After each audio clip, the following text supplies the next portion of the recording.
All right, we keep moving along. We are in chapter 22 of Matthew, going through the New Testament in a year. And we will finish it early next week, Matthew. And we'll just continue to go on through the New Testament. So we're in chapter 22. And Jesus, again, this is the last week of his life and his ministry. He's in the city of Jerusalem. And so there's a lot of interaction between him and the religious leaders. And with the people, there's a lot of people there. There's probably hundreds of thousands of people have come for the Passover feast, have come from all over. Many of them, it's taken them days and days to get there, and they're there.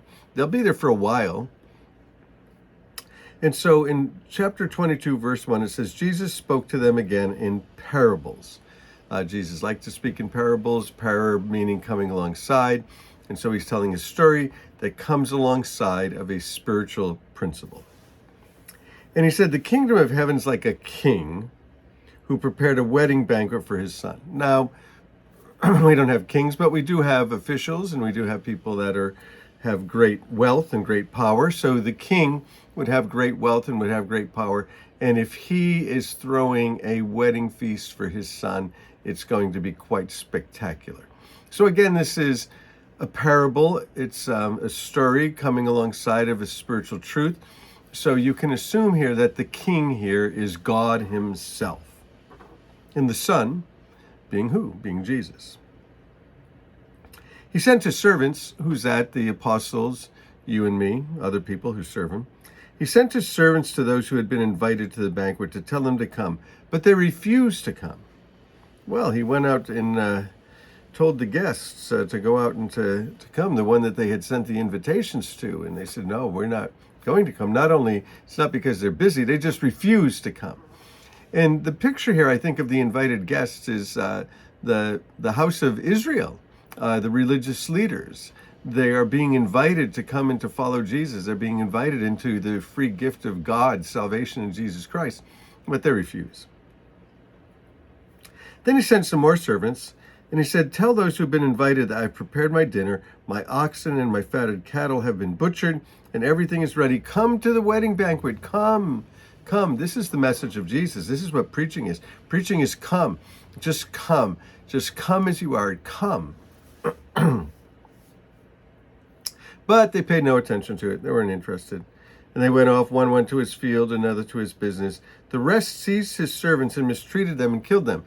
Now, this is speaking of the Old Testament prophets that they mistreated, who God was sending messages through them, and they rejected them. And now John the Baptist and the apostles, and they're rejecting them, even killing them. The king was enraged, of course. He sent out his servants to get the people, and they killed him. The king was enraged, and he sent his army, and he destroyed those murderers, and he burned their city. And then he said to his servants, you, me, the apostles, whoever it is he's speaking to, the prophets, and he said, the wedding banquet is ready, but those I invited did not deserve to come. They didn't want to come. They closed their hearts. They closed their ears. They closed their eyes. So go to the street corners and invite to the banquet anyone you find. Just go out to the highways and the byways. Go to the street corners. Invite everybody and anybody. So the servants went out into the streets, and they gathered all the people they could find, the bad as well as the good. And the wedding hall was filled with guests. Full of who? Full of all kinds of people, winos and prostitutes and business people and housewives and blue-collar workers, and anybody that wanted to come could come. But when the king came in to see the guests, he noticed there was a man not wearing the wedding clothes. And he said, how did you get in here without wearing wedding clothes, friends? And the man was speechless. And the king told the attendants, take him and bind him hand and foot and throw him outside into darkness. There'll be weeping and gnashing of teeth. For many are invited, but few were chosen. So a lot of people were invited, but people refused. People didn't want to come. People didn't pay attention. They were too good for it. They were too bright for it. They were too smart for it. They were too religious for it. They were too righteous for it. And he goes out into the highways and the byways, and he finds you. He finds me. And so here we are. And this is sort of interesting, verse 15. The Pharisees went out and laid plans to trap him in his words. The Pharisees, the religious leaders, they want to trap him. They sent their disciples to him along with the Herodians. The Herodians, this is Herod. Herod is the Roman leader in the day. And so now the religious leaders are ponying up with the political leaders. They would never do this. They didn't want anything to do with them. But here they are. They are joined together at the hip when it comes to condemning Jesus. And so they sent their disciples to him with the Herodians. Teacher, they said. And yeah, right. They don't think he's a teacher. We know that you're a man of integrity and that you teach the way of God in accordance with the truth. You're not swayed by others. You're your own person. You'll just tell the truth. Tell us then, what's your opinion? Is it right to pay the imperial tax to Caesar or not? Ooh, this is a trap, because Caesar is king. Caesar is Augustus. Caesar, if you don't obey Caesar, and if you don't pay taxes to Caesar, and if you talk about not paying taxes to Caesar, it is death to you. So they're assuming that Jesus is going to get caught here, because what's he going to say? Is he going to say yes? Well, the Jewish people, they didn't like paying taxes to Rome. So now Jesus, the leader, the Messiah, he's going to say, yes, go ahead and pay taxes. They'll be, ha, we got him. So many people aren't going to follow him now. If he said no, well, then they could go and they could tell Caesar, this guy's saying don't pay taxes. He's stuck within a hard place. But Jesus, knowing their evil intent, he knows your evil intent, my evil intent too. He said, you hypocrites, you actors, why are you trying to trap me? Show me a coin for paying the tax. And they brought him a denarius. And he said, whose picture is that? Who's on that? Whose picture is that? Whose inscription? And they said, that's Caesar. He said, oh, then if that's Caesar, that's his. So give to Caesar what's Caesar's and give to God that which is God's. Pull out a dollar bill. Whose picture is on there? Washington. Well, then give to Washington what belongs to Washington. What a brilliant answer. Jesus has shut them up once again. And when they heard this, they went away amazed. So they left, went away amazed. Wow, man. Even they thought that was good. They're trying to trap him, and they're like, wow, that guy is good. That guy is good. So let's go here to verse, how far can we go? That same day, verse 23, the Sadducees, they say there's no resurrection, came to him with a question. Teacher, they said, Moses told us if a man dies without having children, his brother must marry the widow and raise up offspring for him.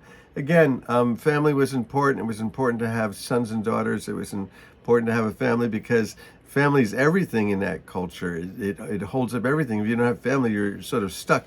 So if the brother would die, the other brother would bring the wife into his home and raise up that family, right, and take care of them, marry her, and raise the family for the brother who's dead, so that there could be an inheritance, so there could be protection, there could be shelter, food.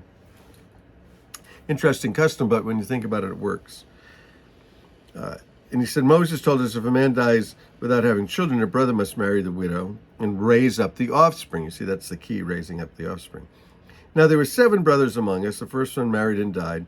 And since he had no children, he left his wife to his brother. Well, first one died, and he said, and then the same thing happened in the second one and the third brother. And right down to the 7th. He just kept marrying him, and then the guys just kept dying. Finally, the woman died.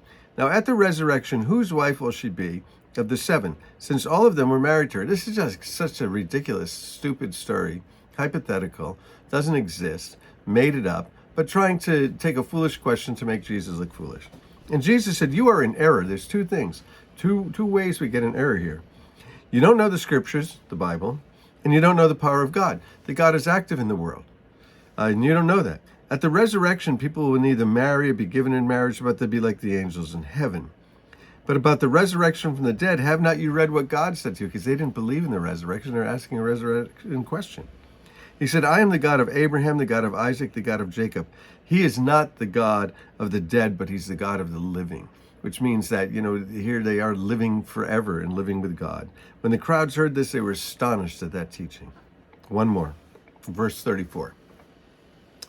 Hearing that Jesus had silenced the Sadducees, the Pharisees got together. Well, he silenced the Sadducees. Let's get together. We can do this. One of them, an expert in the law, tested him with this question. Teacher, what's the greatest commandment in the law? Wow. Now they could get him to say one scripture was more important than the other, that one part of the Bible was more important than the other, that one scripture is more important than the other scripture. Man, getting him in trouble if he answers this. Jesus replied, love the Lord your God with all of your heart, with all of your soul, and with all of your mind. This is the first and the greatest commandment. And you didn't ask about the second one, but the second one is just like that. Love your neighbor as yourself. All of the law and the prophets hang on these two commandments. Wow, he did it. 613 commandments in the Old Testament. Which one's the most important? Love the Lord your God with all of your heart, all of your soul, all of your mind, because all of the other ones are written right into that one. And there is a second one. Love your neighbor as yourself. Jesus, unbelievable teaching. Here we are in the last week of his life in his ministry, and boy, is he just showing that the wisdom that he has from God. And these guys who are trying to shut him up and trying to kill him and trying to trap him, can't happen. So bless you guys. We'll move on tomorrow to chapter 23, the 7 woes.